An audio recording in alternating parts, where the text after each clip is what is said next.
जनाब तो मुकर्रम कलीम हमारे साथ मौजूद है। अब से थोड़ी देर बाद मुसद्दिक मलिक भी हमें ज्वाइन कर लेंगे। अस्सलाम वालेकुम। वालेकुम सलाम। कैसे हैं? ठीक ठाक? मैं बिल्कुल ठीक, आप बताएं? बिल्कुल ठीक। और फाइनली मुकर्रम आप हमारे शो में आ गए। हम लोग इतने अरसे से प्लान कर रहे थे कि हमारी शूट्स की टाइमिंग जो है, हमारा तो लाइव होता है लेकिन आपकी रिकॉर्डिंग होती, कुछ मैच ऐसा नहीं हो रहा था। और आज भी मुझे जाना है यहाँ से सीधा क्या ड्रामे की रिकॉर्डिंग पे। अच्छा मुझे बताइए, क्या ड्रामे की रिकॉर्डिंग के बाद से लोग, और जो आप माशाल्लाह से इतना ज़बरदस्त आपका हिट शो है, लोग आपसे नाराज़ तो नहीं हुए इंडस्ट्री में? एक्चुअली लोग बहुत खुश भी हैं, जो अच्छा काम कर रहे हैं वो हमसे खुश हैं बिकॉज उनके काम की तारीफ होती है। और जिनके काम में थोड़ा सा अब 19-20 का फ़र्क है वो ज़्यादा खुश नहीं होते, क्योंकि एक्चुअली होता ये है कि जो हमारे यहाँ सेलिब्रिटीज़ होते हैं ना वो एक बबल में रहते हैं। उनके इर्द गिर्द भी वो लोग होते हैं जो उन्हें सिर्फ प्रेज़ कर रहे होते हैं कि भाई सर कमाल का शॉट दिया, कमाल कर दिया आपने। बहुत कम लोग होते हैं बता रहे होते हैं कि ये इतना कमाल का नहीं है, इसमें कोई ना कोई मसला है या कोई ना कोई इशू है। तो जब वो पॉइंट आउट करते हैं तो ये वजह होती है। और आई थिंक अगर आप हमारी सोसाइटी को भी देखेंगे, हमारे यहाँ किसी भी किस्म की क्रिटिक को इतना पसंद नहीं किया जाता, लोग तारीफ़ों को पसंद करते हैं। तो ये है, लेकिन तारीफ़ें बहुत होती हैं मेरे शो पे। तारीफ़ें भी होती हैं। तो मुझे बताएं, कभी कोई ऐसा नाराज़ हो गया हो, जैसे थोड़ी लंबी नाराज़गी बढ़ा ली हो आपसे आपके शो पे? नाम ले ले, अक्सर लोग डिस्कस कर रहे होते। नहीं, मैं तो नाम किसी का नहीं लूंगा बिकॉज मुझे ये था कि आई थिंक जब वो वाला में से कितना फूक फूक के कदम रखना पड़ता होगा कि जी जो मेरे बाकी जो गेस्ट ने अगर कोई ऐसी रिमार्क्स या स्टेटमेंट दे दिए तो फिर आपने उसको कवर भी करना होता है बिकॉज एंकर का काम होता है। हाँ, तो मेरी कोशिश तो ये है कि जैसे एक्चुअली मैं आपको इंटरेस्टिंग बात बताता हूँ कि इधर से जब हमारा शो स्टार्ट हुआ तो उसके फॉरेनर से कुछ दिनों बाद ही यहाँ पे कुछ हो गया था। आई थिंक यही सेट था। तो बस उसके बाद मैं भी कुछ ओवरवेल्म्ड हो गया था कि वो ये हुआ क्या है। फिर वो आर्टिकल्स छपे, कोई पूरे के पूरे बड़े बड़े न्यूज़पेपर में आ रहा है कि ये किसने क्या कह दिया, वो क्या कह दिया, क्योंकि इंडस्ट्री रेडी नहीं थी इस चीज़ के लिए।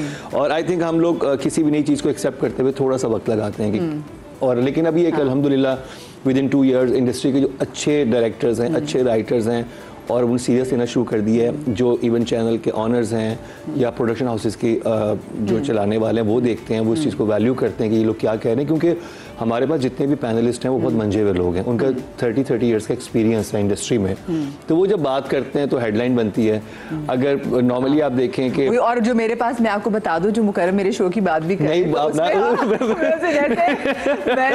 मैं तो बेचारी एंकर ना, तो हमारे पास गेस्ट आके के बात करते। बिल्कुल आप बेचारी नहीं है। अरे एंकर बिल्कुल बेचारा नहीं होता। तो इसका मतलब है आपके शो में बैठ के जो इतनी सख्त किस्म की स्टेटमेंट्स, पर्सनल जो स्टेटमेंट दी जाती हैं, तो फिर इसमें आपको तो लेन देन कोई नहीं होता। मेरा कोई लेना देना नहीं होता। और मेरी ये भी कोशिश होती है कि मेरे शो पे किसी के ऊपर पर्सनल अटैक ना हो।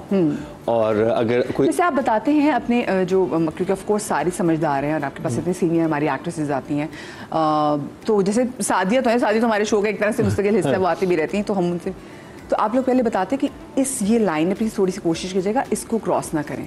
देखिए वो सब लोग बहुत समझदार हैं और इस इंडस्ट्री में बहुत अरसे से वो बड़े सक्सेसफुली चले हैं, तो उनको खुद भी पता है। अगर ड्रामा रिव्यू की बात की जाए तो उसमें हम बिल्कुल डिस्कस नहीं करते शो स्टार्ट होने से पहले। इवन अगर आपस में अतीका जी, मरीना जी बात कर भी रही होंगी तो भी नहीं, उसी वक्त करेंगे ताकि एक बिल्कुल अनफिल्टर्ड किस्म का ऑनेस्ट वो आए। और क्योंकि जो 24 न्यूज़ है, हम स्टेक होल्डर नहीं है इस चीज़ में, हम ड्रामाज नहीं बनाते, तो हमें ये नहीं पता कि वो प्रोडक्शन हाउस हमारा फेवरेट है या वो प्रोडक्शन हाउस हमारा फेवरेट नहीं है। तो बहुत न्यूट्रल वे में होता है और बहुत ऑनेस्ट होता है। और हम भी ऐसे ड्रामास को वैसे बहुत सेलिब्रेट करते हैं। कोई अच्छा ड्रामा और लोगों को पसंद हो तो हम भी उसकी बात करते हैं और हमें अच्छा लगता है। और एक्चुअली यही तो चीज़ थी कि हमारा भी मकसद ये था कि जो अच्छा काम हो रहा है उसको सेलिब्रेट किया जाए, उसको उनको अप्रिशिएट किया जाए, क्योंकि हमारे यहाँ लोग जो बुराई तो बड़े खुल के करते हैं, हर एक की तारीफ बहुत कम करते हैं, लेकिन समहाउ शोज से चीज़ें वायरल वो होती हैं जो कि हार्डली शायद 7-8% होती हैं। जो 92% चीज़ें होती हैं उनको कोई नहीं देखता, क्योंकि उसमें सिर्फ तारीफ होती है या हम अप्रिशिएट कर रहे होते हैं। हाँ बिल्कुल। और बाकी जो आपकी पिक्चर्स के नीचे भी जो कमेंट्स होते हैं, जो तारीफ होते हैं, आप उसको कहते हैं हाँ ठीक है ठीक है ठीक है, एक कोई नेगेटिव कमेंट आया ना वो आपके दिमाग में फंस जाता है। ये इंसानी फितरत भी है। मुझे बताया मुकर्रम, ड्रामा देखना कब इतने शुरू किए? मैं ड्रामाज में मैंने मेरा ये था, जैसे मैंने पहले शायद कभी ऑन एयर तो मैं फर्स्ट टाइम बता रहा हूँ कि मेरा एक्टिंग से मेरा ताल्लुक था। मैंने नापा से मैंने अपने एक्टिंग और थिएटर में पढ़ा, फिर मैस कॉम किया, फिर जब मैं लाहौर चला गया तो वहाँ पे कल्चर रिपोर्टिंग बहुत अरसे की, तो इंडस्ट्री से ताल्लुक तो बहुत अरसे रहा। फिर बिहाइंड द कैमरा समा पे मॉर्निंग शो का भी मैं एज प्रोड्यूसर रहा, फिर दुनिया पे बाकी चैनल्स पे करता रहा। तो ड्रामा देखता नहीं था मैं, क्योंकि वो नॉर्मली जब आपके वैसे लाइव इतने ड्रामे सामने हो रहे थे। हाँ, और फिर जब मैं क्राइम शो कर रहा था तो उसको अगर मैं देख भी रहा होता तो मैं वो कोई क्राइम सीरीज देख रहा होता तो मेरा कोई कज़न वगैरह आता था, कहता तुम पागल हो जाओगे, तुम क्या हर वक्त क्राइम में घुसे रहते हो। लेकिन फिर जब ये ड्रामा आया, और ये भी बड़ा इंटरेस्टिंगली शुरू हुआ था कि मैं और नादिया जमील जो हैं, जो समाज पे ही एंकर थी जब मॉर्निंग शोज था, हमारी बहुत बड़ी एंकर हाँ, तो फिर उनसे मेरी बहुत अच्छी बॉन्डिंग थी। तो एक दफ़ा वो यूके में थी, मैं कराची में था, और उस वक्त वो अपने कैंसर से लड़ रही थी, तो हमारी से बहुत बात होती थी।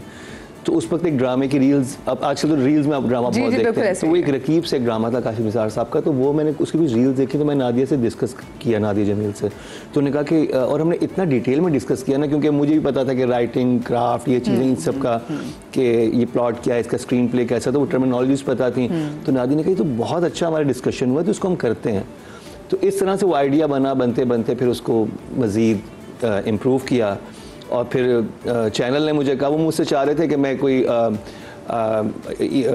नाइट जो होता है ना, इवनिंग शो करूं, जिसमें मैं इंटरव्यूज़ करूं लोगों को, सेलिब्रिटीज़ को बुला के एक सेलिब्रिटी बुलाऊं, उसका बड़ा डिटेल पॉडकास्ट का इंटरव्यू हो, उसमें मैं इंटरेस्टेड नहीं था। तो मैंने कहा कि आप मॉर्निंग शो वाले तो कुछ उन्होंने छोड़ा ही नहीं उसमें, तो मैं उनसे क्या क्या बात करूँगा। तो दैन मैंने फिर आइडिया दिया मोहसिन नकवी साहब को कि सर ये हम अगर ये चीज़ करें, तो उन्हें आइडिया पसंद आया। और बस इनिशियल स्टेप जो मुश्किल था वो ये कि इस कैलिबर के लोगों को ऑन बोर्ड लाना, कि जिनका 30 इयर्स का एक्सपीरियंस हो, क्योंकि जो मार्केटिंग टीम थी तो कहती कि आप कोई नए यंग जो जिनकी फॉलोइंग बहुत ज़्यादा है उनको उठाएं, उनका फ़ायदा होगा, आई बॉल्स उस तरफ आएंगी। बट आई वॉज के नहीं, हमें उन लोगों को लेके आना जिससे क्रेडिबिलिटी बने, जिनकी बात में दम हो, या जो अगर एक किसी के बारे में बात करें तो एटलीस्ट वेटेज हो। वेटेज हो। अच्छा मुझे बताएं, इतने आपने शोज भी किए, फिर आप पहले प्रोड्यूस भी करते रहे, तो आपको मॉर्निंग शोज का नहीं हुआ दिल के मैं मॉर्निंग शो करता हूँ? नहीं। क्यों? मैं, आप यकीन माने, मुझे समा में मैंने कोई 1 साल मॉर्निंग शो किया, और वो बिल्कुल एक अलग ज़िंदगी होती है। ये जो आप यहाँ पे जितने लोग देख रहे हैं ना, इनकी हिम्मत को सलाम है, सल्यूट है। इवन मदिया की भी, जो कैमरे के पीछे खड़े हैं वो भी, और जो पूरी टीम यहाँ पे खड़ी है, यू हैव नो आइडिया कितना काम होता था। सुबह 6 बजे मैं आता था, रात 8-9 बज जाते थे। डेली आप एक चीज़ बना रहे हैं, फिर सोच रहे हैं कल क्या करना है, और ये आपका भी होगा कल कौन गेस्ट आ रहा है, किस तरह से आ रहा है। हम लोग पूरे एक हफ्ते की पहले प्लानिंग से आज का दिन है, हमें पता, हमने बैठी पूरी लंबी सी मीटिंग होती है, और वो उसमें कोई ऊंच नीच भी हो जाती है, और लाइव शो होता है, कुछ कर नहीं सकते। तो ये अल्लाह ऊंच नीच अक्सर ऐसा होता है हमारे शो में, जो मेन गेस्ट होते हैं वो कैसे सुबह जी मुझे बुखार है मैं नहीं आ रही, वो इतना मुश्किल होता है लाइव शो में इसको कवर करना, हम फिर बता नहीं सकते कि मैं बैठा हूँ मॉर्निंग शो में एज एपी, क्योंकि गेस्ट ही नहीं आता। ये कितना होता है। मुझे बताएं, इन्वेस्टिगेटिव शोज आपने किए, ठीक है, आपने कल्चरल शोज किए हैं, और अभी आप शो कर रहे हैं, तो मुकरम कौन सी आपको लगता है जॉनरा ऐसा है होस्टिंग का जिसमें आपको लगता है कि ये सबसे ज़्यादा मैं कंफर्टेबल इसमें फील करता हूँ? देखिए, क्राइम शो जब मैंने किया था वो मुझे इंटरेस्टिंग इसलिए लगा था कि मैंने सोसाइटी को बहुत ग्रास रूट लेवल पे समझा, जो मसाइल थे पाकिस्तान के। अदरवाइज हम अपने एक बबल में रहते हैं, अपने शहर में होते हैं, या अपने दोस्तों में, आपको आइडिया ही नहीं होता कि किस तरह से कितने अफसोसनाक वाक़यात हो रहे हैं, और कितनी डार्केस्ट साइड ऑफ सोसाइटी है जो मौजूद है, जिसको हम एक्नॉलेज ही नहीं कर रहे हैं, हम बिल्कुल दरगुजर कर देते हैं। हम उसके हवाले से एक कॉलम की आप जैसे अखबार उठाती हैं, उसमें आता है कि फ़लाने आदमी ने गैरत के नाम पर फ़लाने को मार दिया, ठीक है, आपने पढ़ा, आपने वो किया। लेकिन जब आप शो में उस जगह पे जाते हैं, उस फैमिली की कहानी सुनते हैं, तो वो सब हो रहा था। इनिशियली मैं उसको बड़े जिसे कहते हैं कि दिल से कर रहा था, लेकिन वो बहुत ट्रॉमाटाइज भी था। इंटरनली आपको बहुत ज़्यादा वो ड्रेन कर रहा होता है, बिकॉज जो क्राइम स्टोरीज जो लोग कवर करते हैं, स्पेशली वो लोग जो कवर करते हैं जब कहीं बम धमाका होता है, और वो जाके जब रिपोर्टर्स बता रहे होते हैं कि उन्होंने कितनी डेड बॉडीज देखी, मतलब एक इतना बड़ा ट्रॉमा वो सारी ज़िंदगी अपने साथ कैरी करके फिर रहे होते हैं, और लोगों को पता नहीं होता, इनफैक्ट उन लोगों को खुद नहीं पता उन्होंने ज़िंदगी में क्या कुछ देख लिया है, तो इसका बड़ा टोल होता है आप पे। हाँ, एग्जैक्टली। और मैं आपको बात बताऊं कि मैंने इस अरसे में जो मैं 4-5 साल किया, मैंने हर रिश्ते को दूसरे रिश्ते को कत्ल करते देखा है। मैंने बाप ने बेटी को, बेटी ने बाप को, माँ ने बेटे को, बेटे ने माँ को, चचा ने भतीजे को, मतलब आपको ना रिश्तों तक से एतबार उठ जाता है कि ये क्या है। और आप एक सिंपल सी एग्जांपल है, और व्यूअर्स भी समझेंगे कि अगर आप एक किसी की मैयत पे चले गए एक दिन, आप वैसे उस दिन भी सैड होते हैं, आपको पता चलता है कि आप किसी की जानने वाले के आप गए हैं। सोचिए अगर आप 5 साल हर हफ्ते मिनिमम 2 मर्डर स्टोरीज पे जा रहे हैं Oh my God, और उनको देख रहे हैं, तो वो बड़ा actually I went to therapy after that because it's not very healthy for your mind, like it's like too much to process all the time. आप घर आके भी सोच रहे हैं उसके बारे में, अच्छा ये हुआ है। मुकर्रम, मैं APS के जब मैं करने जाती थी, बरसी के शोज़ करने जाती थी, वहाँ पे पेशावर में जो फैमिलीज थी, आई लव देम, और वो मुझे वैसे ही प्यार करते थे। और मैं जब उनके साथ बैठती थी और वो मुझे एक एक बच्चे का बताते थे, मुझे भी फिर ज़रूरत पड़ी इसकी। मुझे लगता है बहुत अर्से तक मैं हंसी ही नहीं। वो कहते हैं ना आपकी खुशी ख़त्म हो जाती है। अच्छा जी, हमारे साथ एक हमारे ड्रामेबाज यानी कि मैंने कहा इनकी पर्सनालिटी ड्रामा नहीं है, लेकिन ड्रामा इनसे और ये ड्रामे से शदीद जुड़े हुए। तो ऐसी हमारी एक और पर्सनालिटी जो कि शदीद अब ड्रामों को प्यारे हो चुके हैं, मुसद्दिक मलिक। अस्सलाम वालेकुम। आ जाए, बिल्कुल आ जाए जी, लाइव शो में आ जाए। कैसे हैं? कैसे आप? ठीक ठाक है? वालेकुम सलाम। बिल्कुल ठीक जनाब। एक्टर डायरेक्टर मुसद्दिक मलिक साहब, कैसे हैं आप? आपको लोग अक्सर आपको कंफ्यूज भी करते होंगे, हमारे एक और मुसद्दिक मलिक साहब भी हैं जो पॉलिटिक्स में है। कंफ्यूज ही करते हैं, लेकिन फिर पहचान जाते हैं कि obviously it's not him. I haven't met a Mossadegh in my life तो।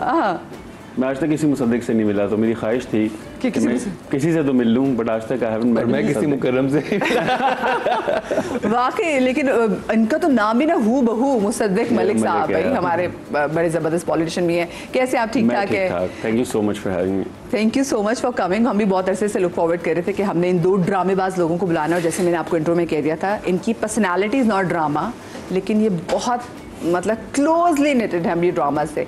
आप मुझे बताएं कि जैसे मैं इनसे भी पूछ रही थी कि क्योंकि शो ऐसा करते हैं कि क्या ड्रामा है, और उसके बाद जब जो क्रिटिक्स होते हैं सामने, आपसे के साथ ऐसा हुआ कि जब आपने वो होस्ट किया हो और आपसे बैठे हो आके, तो ऐसे कोई कमेंट पास हो जिससे लोग आपसे नाराज़ हुए हो? एक बहुत इंटरेस्टिंग है वाकया। मैं लेट हो गया था, हमेशा देर कर देता हूँ मैं उस दिन शो आज की तरह से। So there was this show that me and Mukarram co-hosted for Eid. तो उस शो में मैं लेट हो गया और एक रिव्यू जो है वो मिस हो गया मुझसे। और फिर उसके बाद the producer of the show said कि आप बैठें और अपने इंसर्ट्स दे दें, हम लगा लेंगे। तो मैंने कहा ठीक है, मैंने बैठ के कुछ यही किया और जो हम करते हैं, जो नॉडिंग मेरा देते हैं। और उन्होंने एग्जैक्टली वो नॉडिंग लगा दी मैविश की किसी कमेंट के ऊपर, जो somebody was saying something about Mavish I'm doing. So I just got that screenshot that don't expect my friend to be sitting there while somebody is talking this. So yeah, तो उस दिन मुझे realize हुआ कि नहीं, ये एक बड़ी serious बात है, लोग offend होते हैं। मुझे लगता था लोग शायद नहीं होते। मैविश हुई वैसे आपसे offend? नहीं, मैविश ने बोला कि मतलब तुम कुछ बोल देते ये वो, if you believe, because मैं मैविश डिस्कस करते हैं उसके ड्रामे के बारे में। So सर मुझे तो पता भी नहीं कब हुआ, फिर मुझे याद आया कि मैं तो उधर था भी नहीं जब ये था, मैं सिर्फ नोट दिए थे जो लोगों को शायद नहीं बताना होता, बट मैंने बता दी।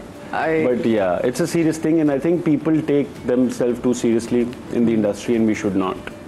आई थिंक दैट्स व्हाट मेरा भी ज्वाइन जो भी शो का सिलसिला था वो इसीलिए था that I think with critic and with discussion we can at least talk about कि बिल्कुल ये एक अजीब सी चीज बन गई थी दरमियान में, ड्रामा की एक स्पेस बन चुकी थी जिधर यू कुडंट टेल कि मतलब what are we trying to tell here. So at least because of these shows पहली बार डायरेक्टर सामने आया। पहले डायरेक्टर को जानता ही कोई नहीं था। अब ये है कि पिक्चर आती है, आपको पता होता है इसका ये काम है, इसका ये काम है। So I think it is important to move forward. अब वो कैसे करना चाहिए उसमें क्या है, it is open to discussion, but I think it's a good step towards at least the discussion where we are discussing our. I think it depends from person to person. अगर आपका दिमाग गॉसिप में है तो बस गॉसिप में रहेगा। मुझे नहीं याद रहता बिकॉज मुझे जो टाइम सेट का भी होता है वो कैसे गुजरता है आपको पता ही नहीं चलता, बिकॉज आप अगर अपने काम में इतने मसरूफ हो तो आपको नहीं पता होता। आई थिंक जो एंटरटेनमेंट में क्योंकि सेलिब्रिटीज़ बहुत इन्वॉल्व होते हैं और वो उनकी ना लाइफ वैसे बहुत इंटरेस्टिंग होती है, हर इंसान को इंटरेस्ट होता है। न्यूज़ में जो बेचारे न्यूज़ बाकी सब लोग काम कर रहे हैं कोई इतना इंटरेस्टेड होता नहीं है कि क्या है, और हमारे हर चीज़ नई इतनी आ रही होती है न्यूज़ में कि आप वो जल्दी चीज़ पुरानी हो जाती है। जैसे अभी आ रही है ब्रेक, और अगर मैंने ब्रेक ना ली, ब्रेक पुरानी होगी तो मेरे प्रोड्यूसर ने ना नाराज़ हो जाना है मेरे से, जो मैं अफोर्ड नहीं कर सकती। छोटी सी ब्रेक के बाद मिलते हैं।